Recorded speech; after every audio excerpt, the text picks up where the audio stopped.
오늘은 오늘 예배 중에 세례식도 있고 또 성찬식도 같습니다.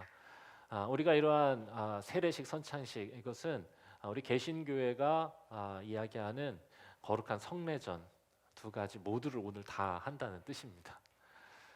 오늘 세례식하고 성례식을 하는 성찬식을 하는 이유는 오늘이 부활주일이기 때문인데 부활로부터 모든 이야기가 시작됐기 때문에 그렇습니다.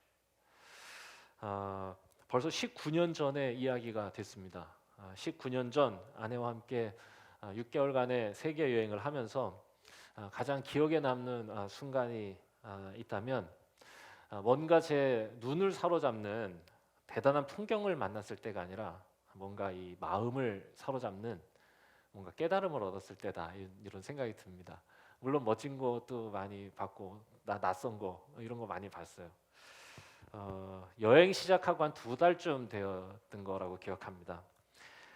터키 서부, 그러니까 소아시아 지역이라고 성경에 나와 있는 터키 서부 지역에 7개 교회, 초대교회 7개 교회를 이렇게 다니는 일정을 위해서 어렵게 하루에 20불 정도 하는 정체불명의 차를 렌트했습니다.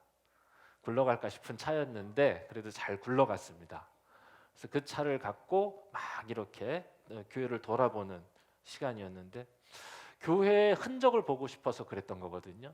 초대교회 흔적을. 그런데 가니까 맨 돌이에요. 교회가 없고 맨 돌이고 그곳에서 죽어갔던 사람들의 이야기. 2달 넘게 돌만 봤어요.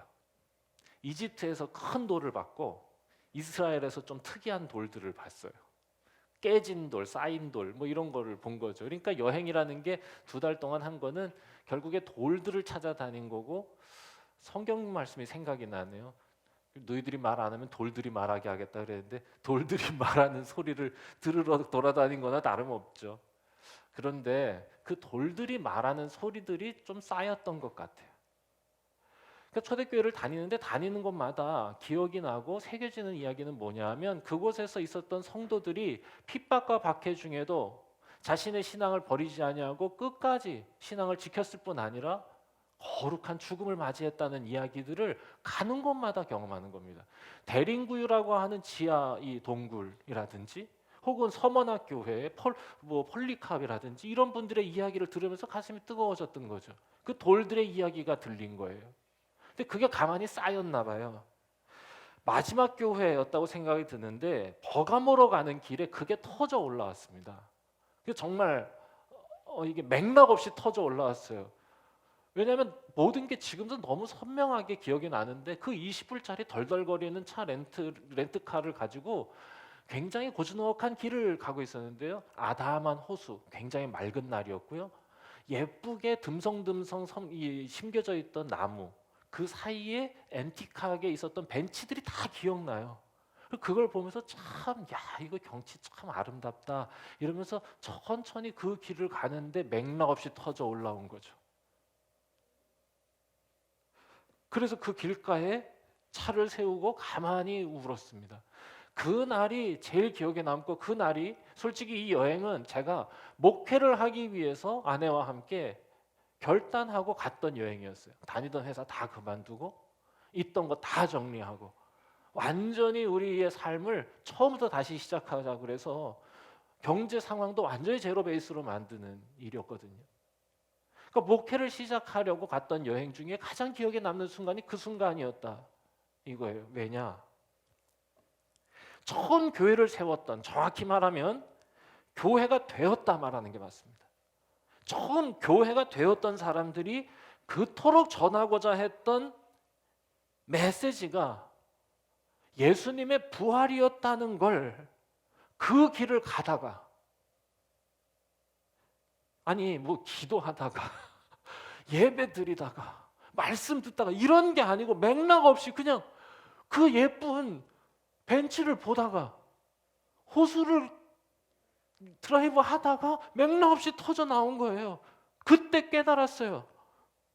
여러분, 솔직히 저는 예수님의 부활을 믿지 못했습니다. 모태신앙이어서 부활에 대해서는 귀에 못이 박이게 들었어요. 예수님은 부활하셨다고, 사흘 만에 부활하셨다.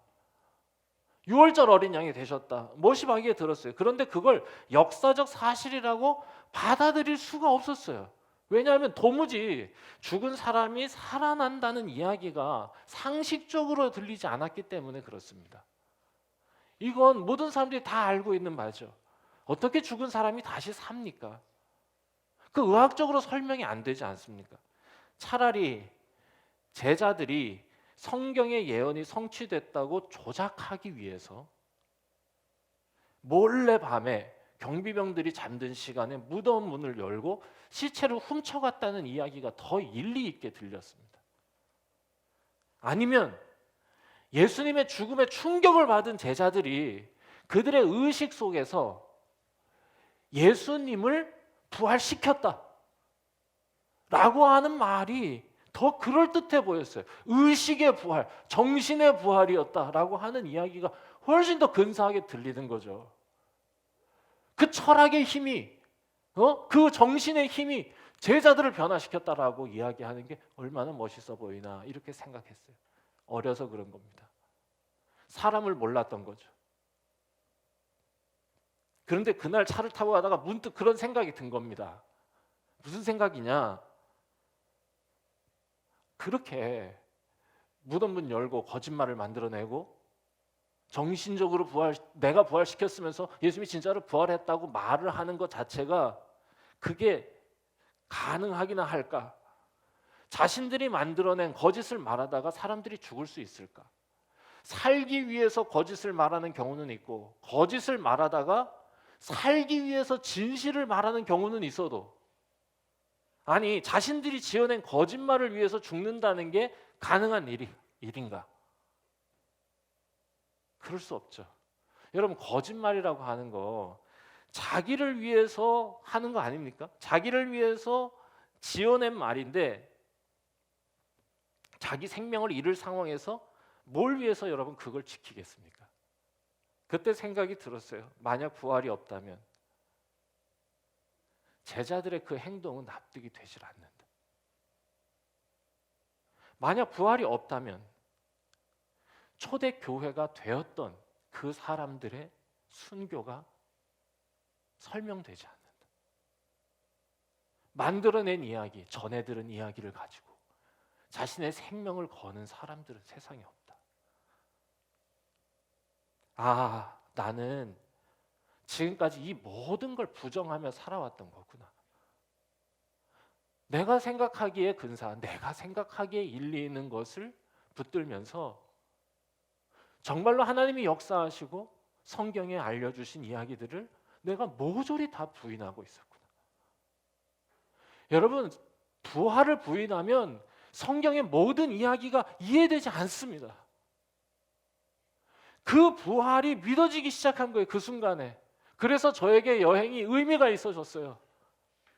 그리고 목회를 하기로 다짐했던 그 다짐이 힘을 얻었어요. 그래서 가만히 옆에 세워놓고 울었던 겁니다. 그제서야 부활이 믿어지니까 성경이 전하고 있는 사도들의 얘기, 사도들이 전하는 예수님의 얘기, 핍박과 고난과 가난 속에서도 그 길을 버리지 않았던 성도들의 얘기가 그제서야 이해가 되는 겁니다. 그렇지. 만약에 부활을 부인하면 설명해야 될 일이 너무 많아. 아니 설명이 안 되는 게 너무 많아. 이 사람이 이렇게 한 건 어떻게 얘기할 건데 저 사람이 저렇게 한 건 어떻게 얘기할 건데 얘기할 게 너무 많아져. 부활이 믿어지니까 그제서야 다 이해가 되는 거예요.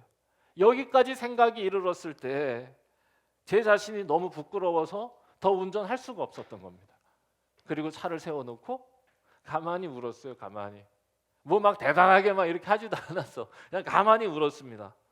그러고 보니까 여러분 모든 이야기는 부활에서부터 시작된 겁니다. 예수님의 부활을 객관적으로 혹은 자연과학적으로 설명할 수 있는 방법은 없습니다. 그렇게 설명되어야 할 대상도 아닙니다. 어제 김학철 교수님이란 분이 잘잘법이라고 하는 뭐라 그래야 될까요? 영상 유튜브에서 하는 이 영상 강의 같은 게 있어요. 너무 괜찮아요. 그래서 제가 페이스북에 공유했는데 한 번씩 한번 찾아들 보셔. 그분의 이야기는 뭐냐?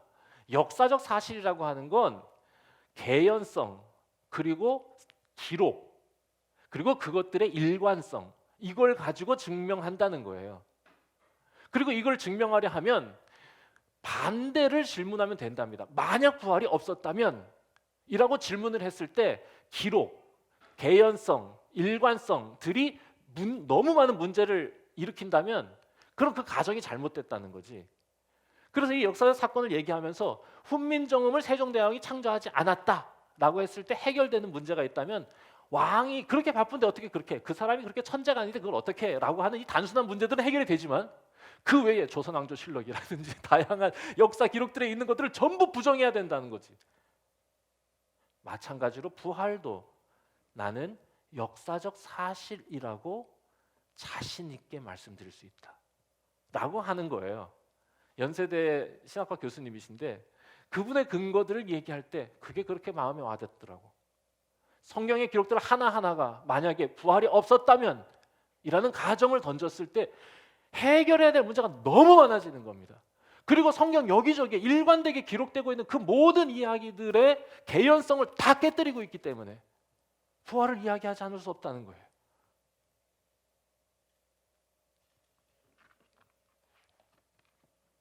그리고 무엇보다 부활이 없었다면 설명할 수 없는 이야기들이 성경에 가득합니다.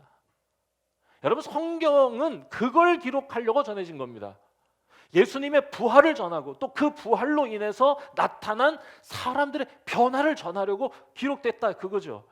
여러분 생각해 보면 제자들에게 나타난 그 급격하고 일관된 변화, 부활이 없이는 설명되지 않습니다. 여러분, 제자들은요 예수님의 죽음 앞에서 한 사람도 빠짐없이 다 도망갔지 않았습니까?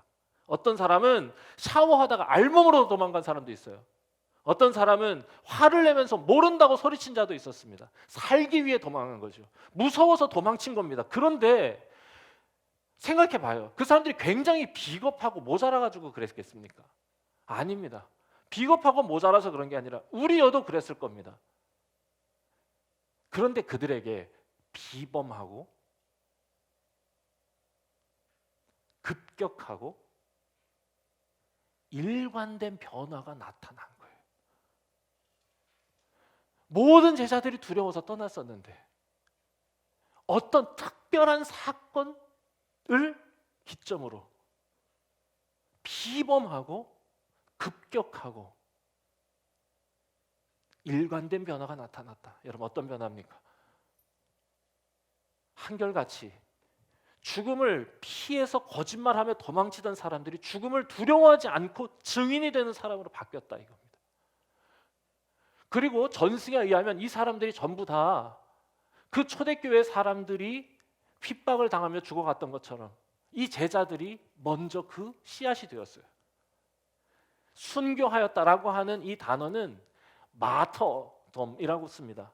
이 마터돔이라고 하는 단어의 이 마터라고 하는 말이 뭐냐? 증거하다라는 거예요. 그 순교하다라는 거는 증거하다가 죽었다는 뜻입니다. 아니, 살려고 무서워서 도망갔던 이들에게 이렇게 비범한 변화가 나타난 것, 예외적이고 압도적인 놀라운 사건이 그들에게 있었다는 증거 아니겠습니까? 그것이 아니고서야 어떻게 그들의 삶의 이 변화를 설명할 수 있겠어요? 예수님이 정말로 부활하지 않으셨다고 하면 어떻게 그들이 자신의 삶을 걸고 그를 증언하다가 자신의 생명을 이룰 수 있었겠습니까? 이들의 변화에 대해서는 앞으로 부활절기 기간 동안에 여러분과 나눌 겁니다. 이들의 변화가 저는 부활의 증거이고 부활의 결과이고 무엇보다 저는 부활의 목적이라고 생각하거든요. 이들에게 나타난 변화가 우리에게 나타나기를 바라는 마음으로 계속 이 이야기는 이어가겠습니다. 그런데 오늘은 그들이 어떻게 변할 수 있는가라고 하는 변화의 이유에 좀 더 집중해 보려고 합니다. 두 가지만 우리 오늘 기억하면 좋겠어요. 첫 번째, 그들이 비범하고 급격하고 일관된 변화를 이룰 수 있었던 것, 그들이 무언가를 보았기 때문에 그런 겁니다. 오늘 요한이, 실은 요한은요 이런 글을 쓴다고 생각하기엔 당황스러운 사람입니다.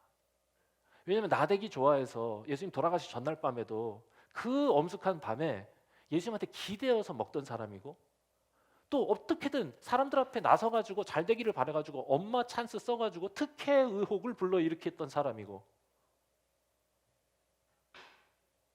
거다가 승질은 얼마나 더러워가지고 별명이 요즘으로 하면 토르예요. 토르, 천둥의 신.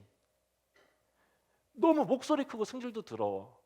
그런데 그가 요한일서, 요즘 우리가 묵상하고 있는 요한일서를 보세요. 차분하고 따뜻합니다. 겸손합니다. 앞에 나서지 않아요. 근데 그가 뭐라고 얘기하냐? 내가 전하려고 하는 건 내가 눈으로 본 것이고 내가 손으로 만진 것이다. 그리고 그렇게 발견한 그 생명을 내가 여러분들에게 전하고 싶다라고 기록하고 있는 겁니다. 뭔가를 봤어요. 뭘 봤냐? 단지 부활만 본 게 아니에요. 저는 여기 더 정확하게 얘기하고 싶어요. 그들이 부활을 보았기 때문에 변화된 게 맞습니다. 예수님의 부활을 경험했기 때문에, 부활하신 주님이 눈앞에 나타났어요. 우리와 같은 몸인지 아니면 우리와 다른 몸인지 몰라요. 성경은 같기도 하고 다르기도 하다고 설명하니까. 우리와 같이 무덤에서 일어나셨는데 우리와 다르게 나타나셨다가 사라지시기도 하시고 닫힌 문을 통과하시기도 하시고 그러세요. 우리와 같으면서 우리와 다르게 다시 살아나셨어요. 그런데 그 부활을 경험한 그 놀라움 자체가 그런 게 아니라 제자들은 그 부활을 통해 발견한 게 있었던 거야. 여러분, 그게 뭐냐? 저는 그게 우리가 오늘 기억해야 할 부활의 메시지라고 생각하는데 두 가지를 생각했어요. 첫 번째는 뭐냐?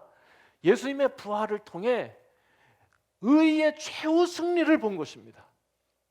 이게 부활의 첫 번째 메시지고, 두 번째 메시지는 뭐냐? 그 승리로 인하여 그 끝에 있는 기쁨을 제자들이 발견한 겁니다. 예수님의 부활을 보면서 예수님께서 보여주셨던, 말씀하셨던 그 끝의 승리를 보았고, 그리고 예수님께서 우리에게 베풀어 주실 그 끝의 기쁨이 보였던 겁니다. 십자가가 끝이 아니라 부활이 끝이라는 걸 보게 하신 거예요. 여러분, 이게 부활의 가장 중요한 메시지입니다. 의의 최후 승리요. 하나님의 뜻에 따라 바르고 기쁘게 살아가는 게 마침내 우리를 최후 승리의 자리에 서게 하신다는 거. 오늘 승리하는 게 아니라 마침내 승리한다는 거. 여러분, 이 믿음이 있었기 때문에 오늘의 어려움을 견딜 수 있었어요. 오늘의 아픔을 이길 수 있었다 이야기하는 겁니다. 이게 이유였어요. 이 믿음 갖고 사는 게 부활의 증인으로 살아가게 하는 원동력이었습니다. 로원 캐놀레라고 하는 굉장히 유명했던, 돌아가셨는지 모르겠어요, 흑인 목사님이시면서 찬양 인도자신데, 이분이 호산나라고 하는 호산나 인테그리티에서 아주 유명한 음반 하나를 냅니다. 그 음반 He's Alive라고 하는 음반인데, He's Alive의 14번 트랙, 제가 잘 안 되는 히어링을 가지고 그 영어 가사를 해석했어요. 어제 들으면서 꼭 이 이야기를 하고 있습니다. 최후 승리를 얘기하는 거죠. 한번 제가 해보겠습니다. 이걸 영어로 제가 노래를 불러드리면 훨씬 더 좋겠지만 그건 안 되기 때문에, 자, 한국말로 해보겠습니다. 예수님이 이게 노래인데 이게 예수님이 십자가에 못 박히실 때 뭐 이렇게 하는 겁니다. 이게 막 말하는 것처럼 이렇게 이야기를 막 하는 건데, 사단은 기뻐하며 축배를 들었겠지. 십자가에서 죽으시고 무덤에 묻히셨을 때 그가 말하던 사랑과 희망의 삶은 그 오후에 사라졌다고 생각했겠지. 그래서 사단은 그 갈보리에서 미소 짓고 기뻐하면서 내가 큰 승리를 거뒀다며 축배를 들었겠지. 그러나 But the Damon 뭐 이렇게 하는 겁니다. 그러나 그 사단은 모르는 것이 있었어. 그게 끝이 아니야. 주일 아침 예수님은 말씀하신 대로 무덤 문을 열고 다시 사셨어. 죄와 죽음을 이기고 우리에게 새로운 시작을 알리셨어. 그의 나라는 끝나지 않는다고 외쳐주셨어. His kingdom has no ending. 할렐루야, Jesus is alive 이렇게 하는 노래거든요. 그가 살아나셨다. 그가 살아나셨다. 여러분, 의의 최후 승리에 대한 선언입니다. 우리가 살아가는 삶, 우리는 오늘의 승리가 아니라 그날의 승리를 꿈꾸며 사는 사람들 아닙니까? 하나님은 우리를 이기게 하실 거예요. 반드시 이렇게 사는 삶을 이길 거예요. 오늘 당장 이겨야 한다는 조급함을 내려놓고 주님의 인도하심 따라 살아가는 것이 옳다고 믿고 살아가게 하는 것, 저는 이 부활의 메시지라고 생각합니다. 알리라고 하는 권투 선수 아시죠? 전설적인 권투 선수인데 나이가 들었을 때 이제 힘이 없어져가지고 이 알리가 새로운 전략을 들고 나옵니다. 뭐냐 하면 그게 로퍼도프라고 하는 건데 이 로프에 이렇게 등을 기대면서 이 복싱을 하는 거였어요. 그래서 알리가 변했다. 왜냐하면 힘과 스피드로 압도하는 선수였거든요. 그런데 나이가 드니까 그렇게 되지 않는다는 걸 알고는 로프에 기대서 힘을 비축하는 전략을 쓰는 겁니다. 로프에 기대니까 상대방은 어떻게 했어요? 쟤 약하구나 이렇게 생각하고 와가지고는 막 주먹을 휘두르지 않겠습니까? 그러면 약한 거는 좀 맞아주고 센 거는 좀 이렇게 피해주는. 아마 혹시 권투 좋아하시는 분들은 그 전설적인 경기를 보셨을 거라 생각하는데 조지 포먼이라고 하는 목사님 되신 분이죠. 조지 포먼과의 그 경기에서 알리가 엄청 맞아요. 알리가 끝났나 싶을 정도로 맞아요. 계속 맞다가 로프에서 막 이렇게. 그런데 거의 끝나갈 무렵 이제 알리는 쓰러질 거라고 생각하고 계속 때리다가 포먼이 힘이 빠졌을 무렵 그동안 비축해뒀던 힘을 모아서 마지막 회심의 펀치를 날립니다. 단 3방. 그리고는 게임이 끝났어요. 여러분, 저는 꼭 이 이야기가 예수님의 최후 승리를 이야기하는 거예요. 사단이 와서 막 때리는 거죠. 힘이 다 빠져서 다시 자기가 이겼다고 생각하는 순간 하나님께서 최후 승리를 보여주신 사건, 이게 끝이 아니라고. 여러분, 우리의 믿음은 여기에 있습니다. 자신이 발견한 그 부활의 진리를 모든 제자들이 다 그렇게 전하고 있는 거예요. 요한도 오늘 이렇게 전하지만 자신이 기록한 복음서에서 이렇게 기록합니다. 이것을 너희에게 이르는 것은 너희로 내 안에서 평안을 누리게 하려 함이라. 세상에서는 너희가 환난을 당하나 담대하라. 내가 세상을 이기었노라. 내가 세상을 이기었노라. 저는 우리에게도 이런 믿음이 있기를 소망합니다. 이것이 부활을 살아가는 성도들의 삶이고 또 그렇게 세상을 이기는 이유가 되기 때문에 그렇습니다. 두 번째, 그 승리를 통해 이 사람들이 발견한 것 같은 맥락입니다. 그 승리를 통해 얻게 될 그 끝의 기쁨을 본 것입니다. 내가 이것을 기록함은 너희로 기쁨이 충만하게 하려 합니다. 부활 이 제자들이 발견했어요. 주님은 우리를 슬픔의 자리에 남겨두지 않으신다. 그걸 깨달았어요. 부활하신 주님을 만나서 제자들이 다 그걸 깨달은 겁니다. 마침내 기쁨의 자리에 서게 하신다는 확신을 얻은 거예요. 그래서 견딜 수 있었어요. 그래서 바르게 살 수 있었고 그래서 증거할 수 있었어요. 왜냐? 그들의 눈에 그 앞에 있는 기쁨이 보였기 때문입니다. 히브리서 기자도 똑같이 이야기합니다. 예수님도 그렇게 참으셨다고요. 여러분, 믿음의 주요 온전케 하시는 이 예수를 바라봅시다 라고 얘기하면서 뭐라고 얘기하냐? 예수님은 그 앞에 있는 기쁨을 위하여 십자가를 참으사 하나님 보좌 우편에 앉으신 것입니다. 그 앞에 있는 기쁨이요. 예수님이 십자가를 지실 수 있었던 것도 그 앞에 있는 기쁨을 보신 거죠. 제자들이 그 예수님의 부활을 통해 발견한 것도 자신들의 삶, 그 앞에 있는 기쁨을 발견하면서 예수님처럼 그 길을 따라갔던 겁니다. 저는 우리에게도 이 믿음의 눈이 있었으면 좋겠어요. 우리 5주년입니다. 5년 동안 여기까지 오시느라고 수고 많으셨고 또 서로에게 참 고맙습니다.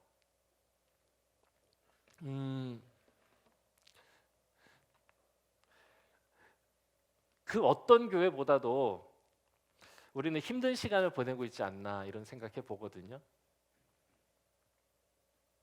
저만 힘든가 봐요. 저는 힘들어요. 솔직히 말씀드리면. 오늘은 참 행복해요. 그러니까 여러분 눈을 마주할 수 있다는 게 너무 행복하고 좋아요. 근데 평상시에는 한 여기 100명 앉아 있거든요. 여러분들이 화면에서 보시는 저의 모습은 그런 모습이에요.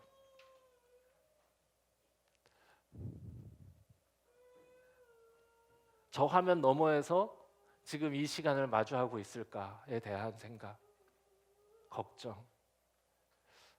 그 자리에서 진짜 하나님의 임재를 경험하고 정말 하나님 앞에서 살아가게 하는 힘이, 능력이 임할까에 대한 걱정, 뭐 이런 것들이요. 그러니까 1년이 넘게 더 모이지 못하는 시간을 보내고 있는 우리, 오늘 이렇게 모이니 너무 감격스럽습니다. 근데 앞으로 우리 가야 할 길이 많이 남아 있어요. 근데 저는 그런 우리에게, 저는 오늘 이 부활의 메시지가 그런 의미에서 힘이 되는 것 같다 생각하는 겁니다. 의의 최후 승리를 보게 하시는 거고, 그 끝의 기쁨을, 그 끝의 승리를 우리에게 기대하게 하시는 거니까요. 힘든 시간을 지내면서 아마 여전히 힘들고 고난할 겁니다. 하지만 오늘 말씀하시는 거, 지금의 고난이 끝이 아니라는 거, 그 끝의 기쁨을 위해 걸어가는 시간이라는 거, 저는 저희들이 잊지 않았으면 좋겠습니다. 우리를 최후 승리 자리로, 기쁨의 자리로 인도하시는 그 하나님의 은총을 더 깊이 새기고 또 고백하고 구하는 이 부활주일이 되었으면 좋겠습니다. 서로들 한번 이렇게 돌아보시죠. 네. 그리웠던 얼굴들도 많아요. 아유, 멀리, 우린 또 멀리 계시잖아요. 수원에도 계시고 안양에 계시고 뭐 저쪽 저 어디야, 뭐 하여간 멀어, 엄청 멀어 다들. 가까이 계시는 분이 한 서너 분밖에 안 계셔. 너무 반가워요. 여전히 살아계신 거 하나님의 은혜라 생각합니다. 자, 기도하겠습니다.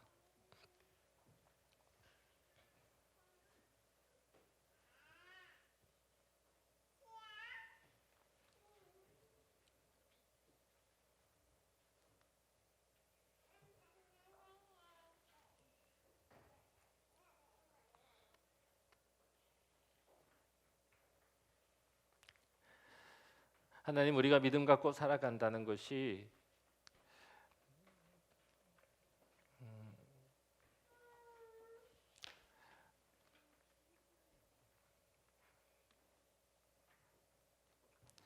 쉽지 않은 시간을 지내고 있습니다. 그럼에도 불구하고 하나님께서 저희들을 여기까지 인도해 주시고 또 저희들을 여전히 사랑하고 붙들어주고 계심을 저희들이 고백합니다. 작지만 아름다운 공동체, 날마다 커가는 아름다운 가족들, 그런 교회가 저희들 되게 해주신 것 너무 감사합니다. 지나온 시간들 속에 하나님께서 베풀어 주신 은혜를 기억하고 또 앞으로 하나님께서 우리에게 허락하실 은혜들도 소망합니다. 저희들 하나님께서 우리의 삶 가운데, 우리의 공동체 가운데에 부흥의 파도를 일으키실 때 우리가 아름답게 그것에 응답하고 또 그것을 감당할 수 있는 거룩한 사람이, 또 거룩한 교회가 되어갈 수 있도록 저희를 축복하여 주시옵소서.